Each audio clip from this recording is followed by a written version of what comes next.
Hello, this is the video review for the 1/15 scale Time Machine DeLorean from Back to the Future Part 2.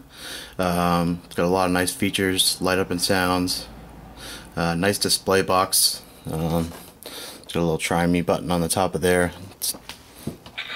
As you can see, the lights up and stuff. It's in a demo mode right now. That's pretty much the only sounds it makes, but it does have a bunch of different sounds. First time travel, car trouble, revving up and winding down the engine, opening door, rev up and peel out, engine start up, return from time travel to a screeching halt, time circuit engaged, and no power. And we're going to go ahead and open this thing up so you guys can have a look. And one thing I wanted to show you is the box insert. I still haven't taken the strap off the car yet, but the box insert comes with a nice little street that this fits on. As you can see, it's got the flames on the ground for when it takes off, and it's got the clock tower there with the lightning hitting it, lightning on both ends. Nice little backdrop for display. Unfortunately, it's not that noticeable in the box because of the plastic that it's in, but still a nice little display. If you want to display it on a shelf with a backdrop, it's pretty neat they threw that in.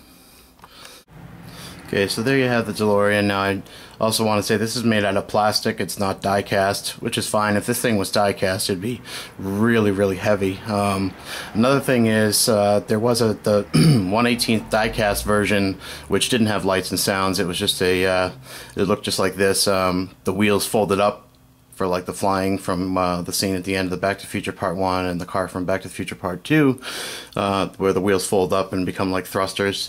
This car does not do that. It has solid axle wheels that are just pretty much in place. Not too much detail on the bottom. You got the front of the car there. Another thing too, I think there was another exclusive version where the button right there was the Mr. Fusion. This one just has a button. You get a little bit more detail of the engine right there. And there's a back view. And if you look closely, I don't know if this lights up, but it's got the California plate out of time, which is accurate to the movie. So I thought it was a nice little touch. Now, to take this out, there's a button right over here.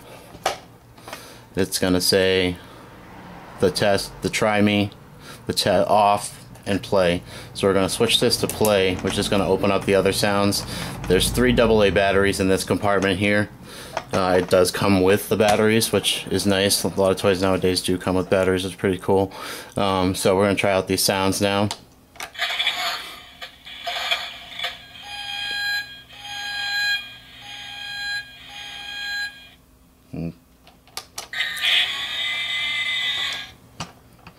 As you can see, the headlights light up as well when you use that. And also, if you look inside, I'm trying to get a little close up of that. If you look inside, you'll see the flux capacitor right behind the seats in the middle.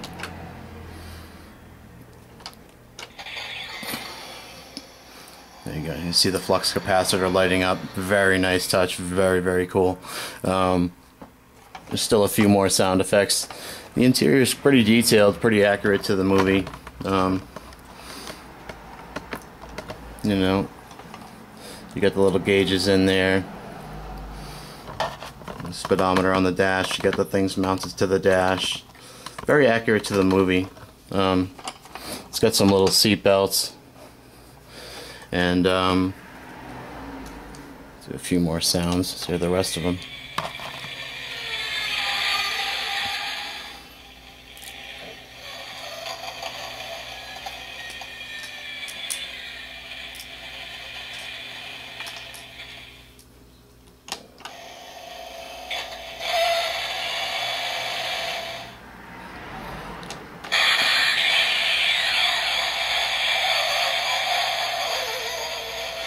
Pretty cool sound right there. Let's try it. The back also lights up, as you can see. The brake lights and the boosters light up.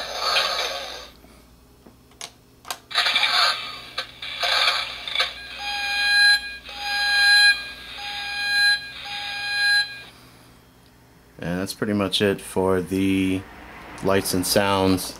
You can also see, I Forgot to mention that when you press again the sound effects, there's a lot of lights in here that light up. As you can see, the dashboard lights up as well with like a real looking speedometer and stuff inside there. Amazing attention to detail. My only knock on this, as far as the detail goes, is this button right here, which it could have been the Mr. Fusion, and that's what it's supposed to be. I think there's an exclusive version that might have that from Entertainment Earth, maybe, perhaps, I'm not sure. This one just has a button there, which, you know, it's okay. I would have preferred to have the Mr. Fusion as a button, or have the button, you know, down here somewhere, you know. But it really doesn't take away from the toy. Again, it's a great toy. You know, you got opening doors on both sides. And let's try this. And again, just to show you the passenger side. Also, these gauges in here, the miles per hour gauge and stuff like that, those also light up.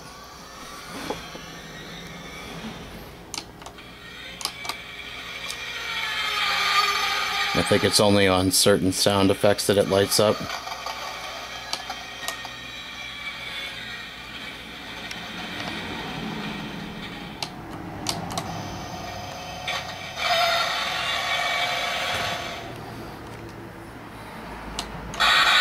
There we go.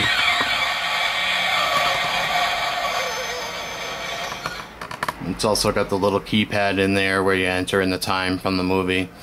Okay, and one of the really cool things about this scale, the 1/15 scale, is you can fit G.I. Joes or action figures that are 3 3/4 inch will fit inside here. And go ahead and put in a Snake Eyes figure. It is a little tight under the steering wheel. Just got to get him in there. And you could probably position his hands to hold the wheel if you wanted to, but it does fit a G.I. Joe figure in there pretty well. Looks like his head's a little bit high, but that close is fine. So there you go. You can put G.I. Joes, Marvel Legends, Star Wars figures, basically pretty much I think anything 3 3/4, as long as it doesn't have too much. If it has like a, you know, winter coat on the legs or something, it may not fit. There's not much clearance right by the legs, as you can see right there. But still very cool. Good for dioramas, or, you know, your little toy comics that you can do. Different stories, obviously, with a time machine. There's endless possibilities. Really cool toy. Got this one at Toys R Us. They sell for $39.99. I'm sure you can get them at online specialty stores. It's definitely worth the price. To me, I'm a big Back to the Future fan, so definitely worth that price. Something else I wanted to show you, that's the roof of the car in between the gull wing doors. I don't know if you remember, the movie had all the switches on the roof. That's, again, very accurate to the movie. This toy is incredibly accurate to the movie, obviously, besides having the actual Mr. Fusion right there. Really, really cool. And one more thing I wanted to point out was on the front of the car. It is licensed. On the underneath, it's licensed, you know, by Universal Studios and everything. This little square right here should say DMC, DeLorean Motor Company. However, it does not. It's just a blank space. That's one little detail. It's really just a nitpick. It's really not a big deal. Overall, it's definitely worth the money, especially if you're a fan, or, you know, I don't know who's not a fan of Back to the Future, but definitely worth the money for $40. You know, if you can't afford it, ask for it for Christmas, something like that. Great play value, again, with action figures being the bigger 1/15 scale. And I'd say it's over a foot long. It's about 15 inches long, which is the 1/18 are about 12 inches long, and can't fit figures inside. Really wish they had come with like a Doc and Marty figure. That would have really made the set, even if it was a little bit more, would have paid it. Don't know if they plan to do anything like that in the future, but I'm sure some customizers out there would be happy to make some Doc and Marty figures, make this thing really complete. That would have been awesome. Not included, but again, you can put other action figures in there, which is really cool. And that's pretty much it. Thanks for watching.